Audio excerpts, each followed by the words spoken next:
Talking to a camera in public is one of the most challenging things about starting a YouTube channel. It still gets me every single time. I start to clam up and trip over my words, and to be honest with you, I still hate it.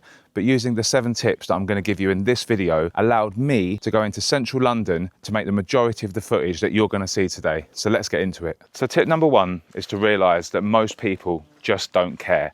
I know it can seem a little bit overwhelming when you're standing in public and you've got people all the way around you, and it feels like everybody's looking at you, but for the most part, they're not.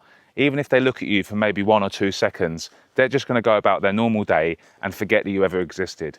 And it's good to remember that you're never going to see these people again. How many times have you walked down the street and seen someone talking on their smartphone? And how often have you sat there wondering what it is they're doing? Not very often. Tip number 2 is to make sure you know what it is you're going to talk about. Even if you're the sort of person that likes to just be spontaneous, it's really helpful if you have some idea of what you're going to talk about. For me, I like to keep some bullet points on my phone, and that way I manage to stay on topic and don't deviate too much from the main message that I'm trying to deliver. There's nothing worse than hitting record and suddenly forgetting what you're going to talk about. And when you're out in public, it makes it 10 times harder. You start to trip over your words and everything starts to get all flustered. And you don't need that added stress when you're vlogging in public, because let's be honest, it's bad enough as it is. Tip number 3 is to start small.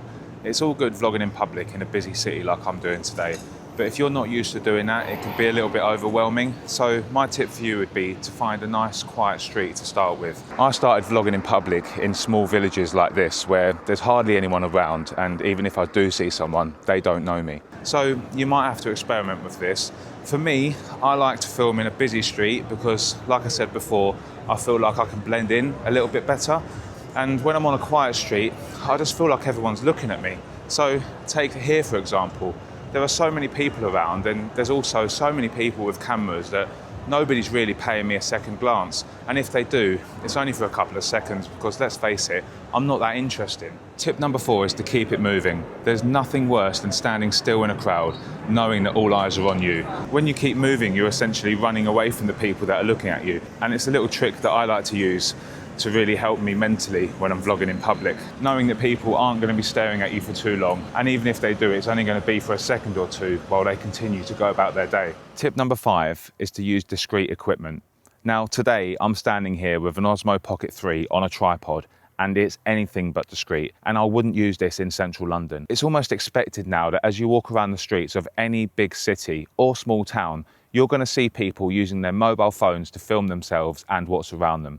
It's not unusual. So people seeing you recording yourself using your mobile, they're not going to think twice about it. Even cameras like I used here, the Action 5, is so small it can fit in your pocket and you can record yourself from the palm of your hand. I couldn't think of anything worse than walking around a public place with a massive camera on a tripod with a giant shotgun mic pointing at my face. That's just asking for the attention that we just don't want. Bonus tip here, when you're out in a public place using your camera or your phone to record yourself, you need to be aware of your surroundings. Last year in London alone, there were over 100,000 smartphones just snatched out of people's hands. Don't become a statistic. I know it's not exactly a vlogging tip, but it's something that we all have to bear in mind when we're out in public using our expensive equipment. Keep yourself safe and don't be a victim. The next tip that's going to make such a massive difference for you when you're vlogging in public is just being confident talking to the camera in the first place. If you aren't able to talk to a camera confidently, then it isn't going to be any easier when you go outside and hit record. Make sure you've got the basics down first and you're comfortable talking to a camera. Another really good tip that I'm going to share, and it isn't directly linked to talking to a camera or talking to a camera in public, is to make lots of B-roll when you're out vlogging. The reason is this. As we know, when we're making our YouTube videos, we make so many mistakes when we're not talking from a script. In fact, I make loads of mistakes when I am talking from a script. So when you've got lots of B-roll, you can really use that to help cover up those mistakes and cover up those harsh cuts between the mistakes. Ultimately, vlogging in public is completely optional, but if it's something that you really want to do, then you're just going to have to jump into it. There really isn't an easy way of getting better at doing this apart from actually doing it. If you follow these tips, your vlogs are going to be so much better, and you're going to find talking to the camera in public a lot easier. If you found the video useful, please don't forget to give it a thumbs up. And as always, thanks for watching. I'll see you on the next one.